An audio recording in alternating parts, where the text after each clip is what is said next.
and welcome everybody back for another real estate talk show, the Cash Flow Agent Show. I'm super excited to have you today. Brian, how are you? Good, good. Thank you, Hui. Thank you so much for having me. Awesome, man. I really want to set up this talk show with you. And to be honest, I think the timing could not be perfect because we just got back from the Team Legacy retreat.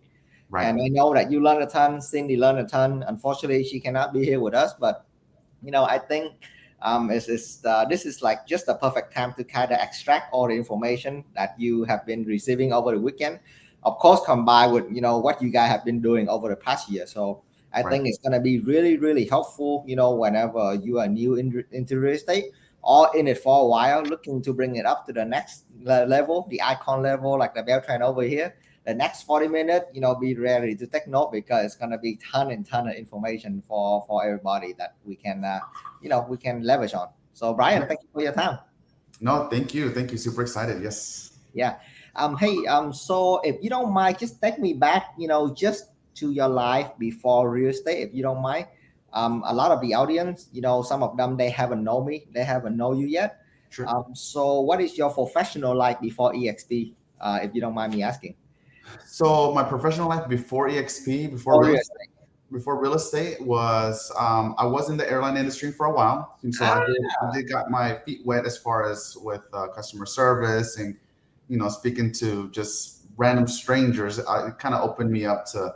I guess that goes hand in hand with real estate a little bit because when it comes to like cold calling or maybe speaking to somebody brand new, it's kind of a little easier to speak with them. So that helped. I was with them for a while, and I did start real estate pretty young. Actually, during high school, during my senior year, I was taking my classes at the same time. I always thought it was just a super interesting industry to be in because it's always growing, and I knew family friends that were doing really well, so that kind of intrigued me to look into it. awesome. And I heard from the retreat, you get your license from since you were 18. And how many year was that now? If you don't mind me asking, how long was that ago? How old are you now? Yes, I'm 37 now, so literally 18 Seven. years ago, Wow. half of my life. So basically, at 18 years old, you know exactly what you're gonna do. Hey, mom and dad, thanks but no thanks. I'm gonna go and become a real estate agent. Yeah, yeah, pretty much. It's just different. Everyone takes a different path, and that was the one I took. And of course, there were some little ups and downs throughout those years. Not everything is sunshine, but Mhm. the end goal is always to do really well in real estate. And luckily, I'm with a great organization that's helped us grow tremendously the last 3 years. Awesome, awesome. Obviously you are working at the airline, United, Yeah. right? Is that Yes. United? Correct. Correct. Okay. It's a great company to work for, and you get your research license. You do it part time.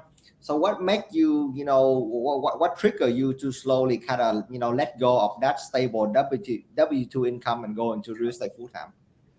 Well, it was a couple of things. One thing that really pushed me to do it was a little something called the pandemic. So Ah, the pandemic happened in early 2020, like we all know, and then that same summer, I just kind of made the decision to leave and do real estate full time.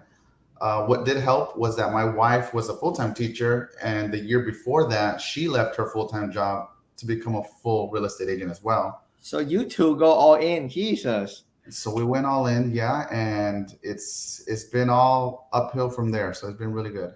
Okay. Yeah. Wow, wow, that is amazing. Well, so I gotta move a little slow here. If you can just recall, your first year in real estate, I'm not sure it's not gonna be all uphill. All of us, when we get out of our full time job, we Yeah. always run into a lot of challenge. So if you could describe your challenge in your first year of real estate and how you overcome that, I'm sure a lot of people, especially the one that is listening to this, audio or video right now, recording, they're in the same shoe, right? They're working for a really nice company. They have a stable W two job. They already have their real estate license, and they are just not sure on if they want to quit their job and go full time or not, right? Could you describe that first year? What is the struggle that you run into when you just quit your W two job, and what you do to resolve that issue and then kind of prepare your business that way? Okay.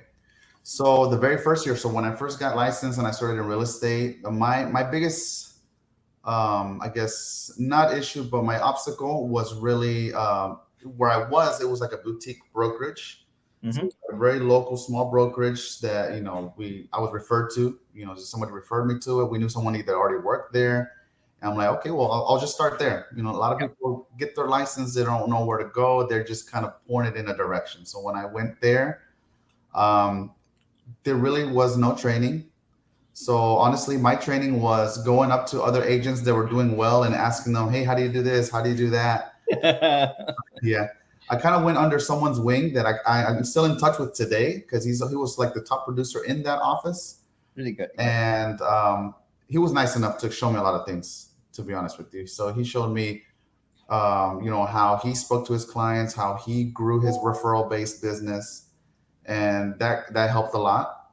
And I was in that brokerage for about 5 years, but that first year was tough because I was kind of figuring out where to fit in and how to get really started and learn everything. Awesome, awesome. So one thing that I pick up from your from your nugget is that having the mentor, the people kind of show you the rope in the first year or two in real estate is super important, right? Because real estate is just like a vast universe, if you will, and if you don't know any, if you just get into it, and then especially with a small boutique brokerage where you don't really have the access and the resource, and then it's gonna be super super difficult for you to get started by basically just yourself, right? Right. It's tough. So I really wish I had something in place where I would come in and somebody was assigned to me. Mm-hmm. So, like where we're at right now, if someone's brand new, you have that option to have a mentor, assigned to you. Or if you know someone that is a mentor, you can choose that mentor Mm-hmm. and kind of have them show you the ropes and stuff like that. So that's key to have someone show you, not I don't want to say hold your hand, but at least be available to answer your questions when you have them. Exactly. Yeah, we're all 1099 here. We're all independent contractor, but it's just the magic of instead of competing or try to put the new guy down, Yeah. right? If you can just help the new guy get what they get, and then eventually you make money as well, right? We have a lot, just because we're in this revenue share structure. That because if you just help another agent, and then eventually you're gonna get paid, you don't have to worry about that. Right. Exactly. Yeah. Awesome. Awesome. All right. So first tip, get a mentor, get a sponsor, somebody that really wants to spend time and invest to you, and then just kind of go from there. It's gonna be Yes. a lot. The route, if you go that route, it's gonna be a lot easier that way. Yes, definitely. A lot easier. Yep. And then I'm gonna go ahead and ask you the question that I get asked right now. Almost every every agent asks me. I hope you can help me. I hope you can help me with this. In your first year, how do you generate your business, right? What is tell me one of your favorite way to generate lead on your first year, and then we can kind of go from there. Sure. So one thing that I have some good examples since we've had a few agents just join us in the last 2-3 weeks. Yeah. The one thing that is really obviously letting everyone know in your sphere. I mean, that's like the first go to is like letting everybody know in your sphere. And but the major thing is kind of like setting up all your social medias, right? You have to be present everywhere, let everybody know, not only your friends, but their friends and their family friends, like kind of really spread out. One thing that helps us a lot is we always tag people in our posts, always stay active and really kind of like being present in not only Facebook but Instagram. If those are like major ones for us. Mm-hmm. I know the major one is YouTube. Obviously, that's something that we're also working on and trying to get into. But really, just being known, being present. Awesome. So you touched on a really two key point here. I want to kind of explore that a little bit. First is your sphere, right? Your sphere of influence. These are the subset of people that right? So basically, in real estate, we have two subset of our lead: the people that know you and the people that have not know you yet. Right. The people that know you is super important. These are your sphere, right? The people that know you, trust you, and kind of know that you're in real estate already. I was just in a team meeting the other day, and a very interesting way to generate lead come up with one of my agent because his mom they own a grass mowing company. Okay. So they constantly go out into the neighborhood. They constantly know who's moving out. They know where the U-Haul truck park. They know, they immediately know, if the grass is going to be high, if the house is vacant or not. Right. And I told him, tap into that, ask your mom, ask your dad, like, hey, mom and dad, just letting you know that I just get my real estate license, because if you don't remind your mom, and she's gonna forget, right? She's not gonna look out for you. So Yeah. constantly, I asked that agent in my team, constantly ask your moms, like, hey, since they are owning a grass mowing company, they constantly go out, they constantly seeing houses, they constantly know who moving in and out of the neighborhood. If you can just, number one, tag along with them, I help them out. And then number two, just, ask your mom to take note for you, right? So that way you can go there, knock on the door, and then introduce yourself as a real estate agent. So that way you can totally leverage your sphere. Yeah. So And that's it's funny just, you say that because to this day, just yesterday, I was calling my mom because she had a referral for me too. So I'm kind of following up with her. The referral works at nighttime, but it's even to this day, like you said, reaching out to the people directly to you, your parents, your friends, your siblings, they know somebody. yeah.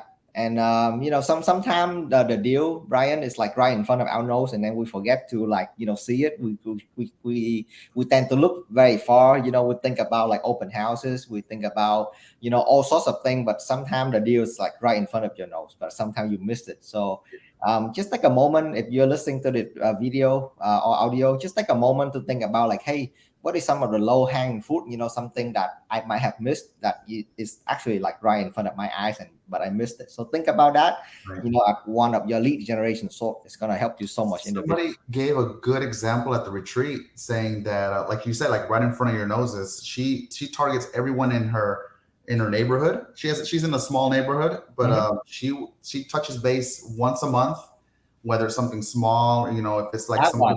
holiday, and she's on top of mind of everyone in her neighborhood. Because the Yeah. last thing you want is like you drive up to your house one day and you see a for sale sign and you're like, oh my god, and it's two houses down. It could have been you.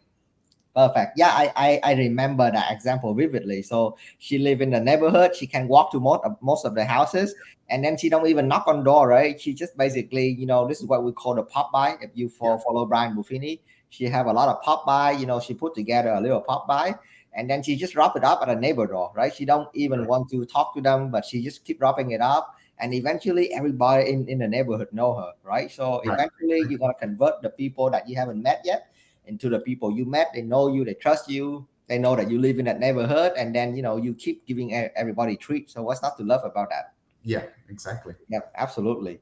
And then move on to the second point, social media, right? This video is a perfect example of social media, right? And especially if you leverage video, once the video get uploaded, it's gonna sit on YouTube forever, it's gonna sit on Facebook forever. It's just the best way. It's one of the best way for the people that haven't met you yet get to learn more about you, right? Just say, for example, if you haven't met me or Brian, after watching this video, right, or after watching the short of this video, you're gonna know a little bit about me, about Brian, about how he become an icon agent in 2 years, about how he consistently close over 50, 60 deals a year. And then, just to video, you can kind of duplicate it yourself, throughout the internet, if you will. And Yes, then if people know you and trust you and they see the way you speak like a human, I'm not perfect, Brian is not perfect, we're all human here, but they know you, right? And then a lot of good things is going to happen from that. So yeah, and I think a lot of people overthink on, oh, how do I put myself out there? How do I start this, start that? But there's literally, it's the information and the videos are already out there for you to kind of, like they say, DNR, duplicate and rip off, make it your own. But you can just get started that way, because I mean, it's already laid out for you. You just gotta do it. Yep, this video is a perfect example. It's not perfect. If you look at the layout, if you look at us, we don't have even professional background, but we did it anyway, right? Because we know somewhere, when somebody is going to look at this video and they're going to reach out to you and they're going to reach out to me, and then that's all we need to know, right? Is we keep producing content, and then we keep improving it, making it better. But don't wait until you have your perfect video. Right. And if now it just jumped my mind that another quote that really famous, that really stick with me in the conference, is that my imperfect video is gonna outperform your non-existent perfect video. Yeah. Yeah, that is Yeah, really powerful, and that's just really stuck with me, right? And it's like, yeah, okay, absolutely. let me make my imperfect video now because I know it's gonna outperform your perfect non-existent Yeah. video. And like anything, the more you do it, it's going to get better and better and better and better. Yeah, The top performers on YouTube have said it many times. Their first videos, you can literally go back in their library, look at it, compare it to today's, and it's night and day. mm-hmm. Yep.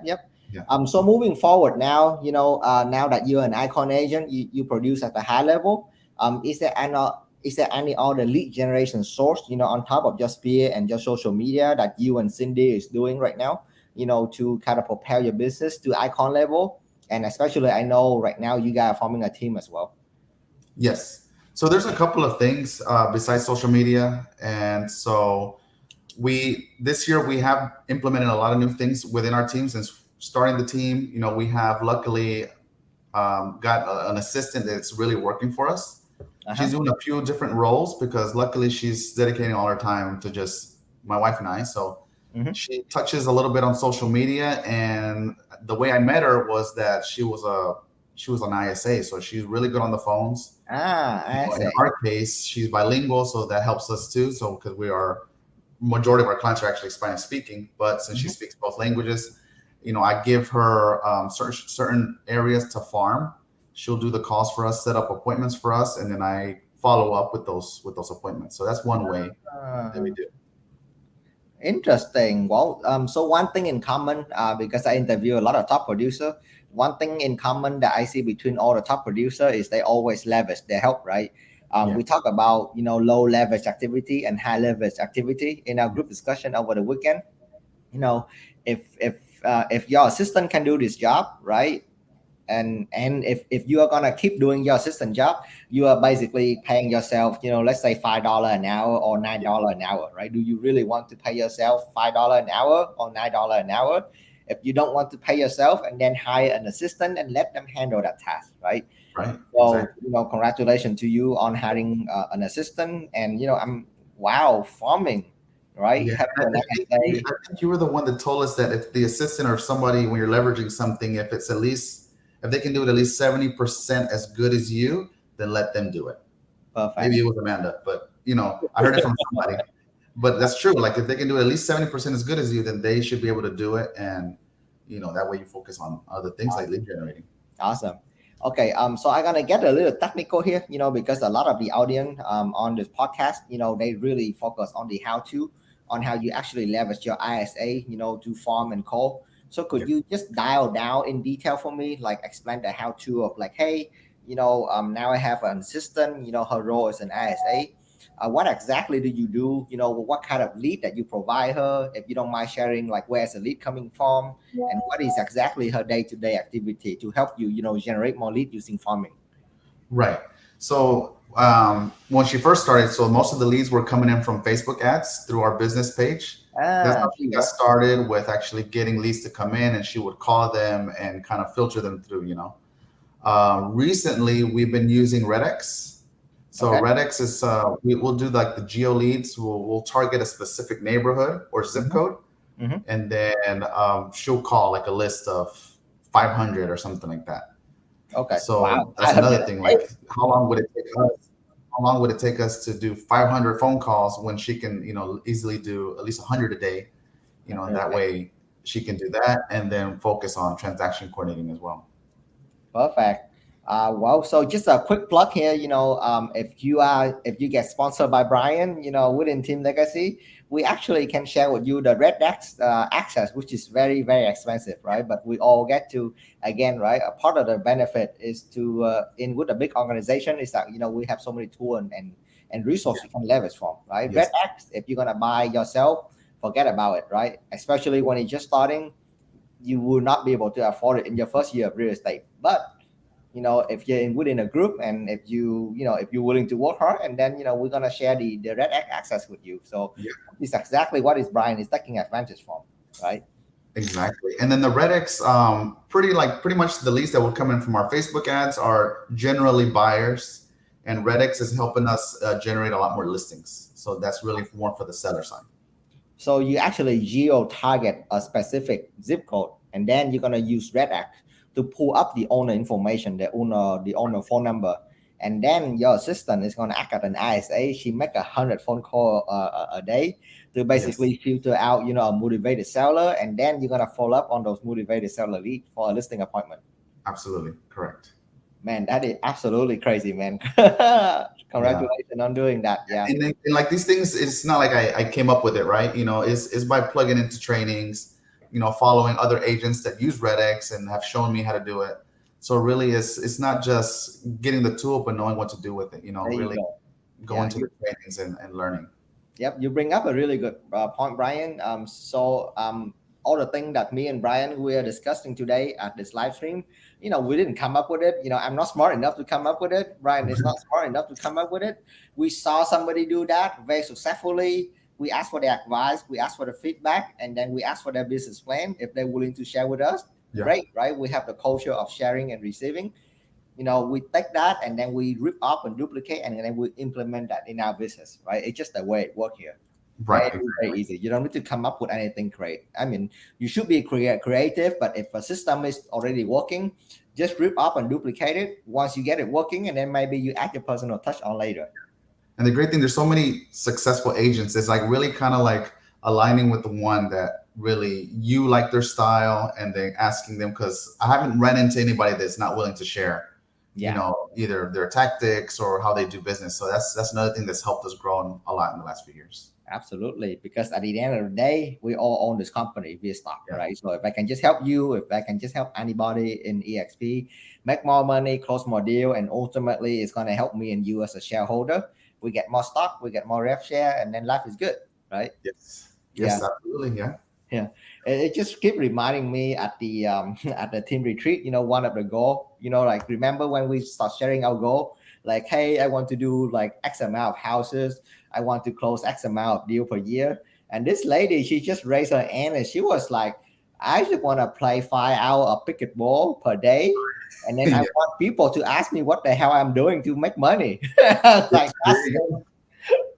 Yeah. I There you was go. like, that's it. That is a really good goal. That should be the goal of any real estate agent that we should have, right? Doing what we love and then wait for people to ask you what are you doing to make money. Exactly. Because at the end of the day, we're all just working to get to our goal as far as spending more time with our families or getting really into our hobbies. But at the end goal is that to be have that freedom to do all that thing. Yep. And then we're gonna move into the time blocking and the family section a little bit. But I just Yeah. want to end. I just want to end the team conversation here. So you're just starting a team, from a domestic team. Now you're growing into like a formal standard team. So what Yes. is the number one challenge when you grow a team, and how are you resolving right now? Because this is actually the question that a lot of solo agent they are having right now, Yeah. especially the high producing agent like you. They are wondering if they just keep on going solo, or if they're gonna be more like Cindy and Bryant, they're gonna take a little step back and then they're gonna form a team and then they're gonna go further. I think the biggest challenge, and I really noticed it when we were at the retreat and they were kind of going through the structure of certain teams. We went through two main structures, Mm-hmm.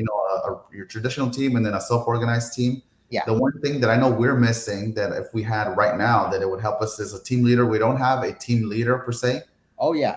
but that's really having somebody that wants the role and is going to be dedicated to that role. I think it's key when you're running a team. Right now it's just us. Mm-hmm. We're open for questions. We have chats within our team that we always want to be available for them. But I think it's continuing to structure it correctly, and that's why I love that conversation we had during the retreat, because it kind of gave me a better idea on how to do that.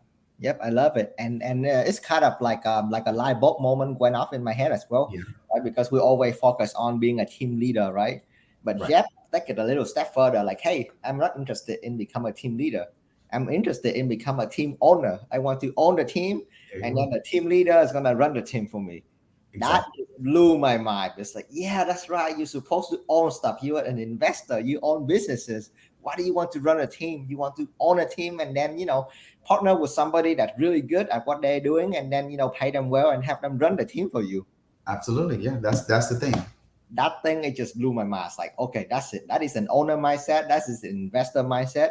Yeah. I'm hanging out with the exact people that I need to hang out. I was like, Right. bingo. That was And that you can duplicate, and that's why they have been able to duplicate it. Within exactly. multiple cities. Because I mean, how can you run a team. If he was running the team, how could he do it in 5, 6 different cities? It's like Exactly. overwhelming. Yep. Yeah. So yeah, Yep. team leader is definitely a must. Yep, team leader, and just briefly to go over, the team structure that we have here at EXP Realty. So, we have a domestic team. So, you and Cindy, you can come in as basically one cap, right? As one spot in EXP, and then you have the same cap. You can cap faster, you can icon faster. We have a self-organized team, which is, you basically form your own team without any, quote unquote regulation from EXP, and then you do your thing. You use your own branding. Or we have a standard team, where everybody in the team, where they can get a half cap with EXP. And we have the mega icon team. If you are qualified, which every member in your team, they get a quarter cap, which is $4,000. So if Right. you're interested in more of a team structure, please definitely reach out to Brian. He would be more than happy to explain to you all the team structure at EXP and how he leveraged this different structure to run the team, right? And then later on become a team owner, and then have multiple expansion team. So definitely a plug, Exactly. a really good big plug from our company. Really good Yes, structure. absolutely. Definitely for whoever wants to grow a team, however big they want, there's something for everybody. So Yep, there's something for everybody, right? Even if you just want to be like me, flip a couple of houses and then just own a really big revenue share group. You don't have to run a production team. You can totally do that here as well. So the option yeah. is just really endless when you kind of partner yourself with the right people, and then have a really open mindset to learn. Everybody here success in their own way. I haven't seen anybody success the same way. Yes, it's limitless and borderless. So it's not just here. I gotta take that quote. This is the limitless, and this is the borderless brokerage. Yeah, Awesome. I love it. All right, so moving on, right? You have two kids. I saw you have two kids on the retreat. You have your dog with you. How are you and Cindy managed between business and personal life? I'm sure that all this weekend showing is going to be super tough for you and your family. How do you balance all that out? Yeah, so I mean, before we were a domestic team within EXP Realty, we were a husband and wife team. We've been married for about 14 years now, and it's always a learning curve. Every single year, we're learning and learning and learning as the kids grow. It's just really just helping each other out. Just really, if I heard a quote from another conversation the other day that it's pretty much the marriage or a team even is not always 50-50. Sometimes it's 60-40, or I love sometimes that. it's 40-60, 70-30. So it's really picking up the slack when the other person needs a little bit of help, or vice versa. And that's really what's helped us. I love that. So you basically back each other up. It's not like 50-50. I'm going to do this and you're going to do that, but we back each other up, Right. right? Hey, if you need to pick up your kid and you cannot do that, let me help you out, right? If you need to Yeah, show houses and you cannot do that, hey, let me help you out. It's pretty much the same thing, absolutely. between me and Jenny. So when she need help on her first commercial project, right? You saw Yeah. me. I Yeah. finished up the meeting, on the retreat at 10 p.m. I go back to the restaurant at 11 p.m. and then, I help her out all the way until 4 a.m. Go back, Right. sleep a little bit, and then show up at the breakfast with you guys at 8 a.m., right? Sometimes you just got to do that, right? There's no 50-50. You back Exactly. each other up, get each other to the finish line. So I Yes. love that. A complete backing up, backing each other up whenever the other person needs the help. So that's what it is. That's Man, how we've been able to kind of manage everything. It gets a little overwhelming sometimes, but if one of us having one of those days where we need a little bit more help, then the other person needs to step up and help yeah, out. man. I need to get Cindy back on the show, and then I gotta let you guys have a debate on who do more. Yeah, yeah, yeah. Oh man, okay. Yep. Well, unfortunately, yeah, she Cindy. Cindy, if you listen to this, I would love to have you back so that way I can verify whatever Brian told me if it's true or not. All right. So Cindy, if you're listening, Yeah, yeah, for get sure. a show. Yeah. Awesome, man. But yeah, we're getting the end to of the podcast here. I'm gonna ask you two questions, Brian. One is the easy one, right? You can absolutely answer that. And then the other one is the hard one, right? So the hard one is actually really hard. So maybe take, like maybe a moment or two before you answer. So first one, the easy one. What Yeah. are you do for fun? Well, what is Cindy do for fun? So for fun,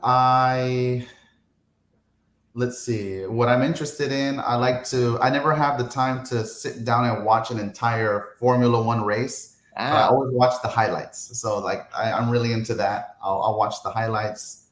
Um, I and forgot. I forgot you are the one who put 140 mile for 40 mile per hour on I-10. yeah, yeah, 20 years ago, but yeah. Oh shit. That is Yeah, so I'm amazing. really into that. And then, I like to watch a little bit of sports. The main thing is kind of like what we both like to do as a hobby for each other is we like to go out and try new restaurants. We love to go out to eat and stuff like that. Awesome. Awesome. I love it, man. Yeah, family man.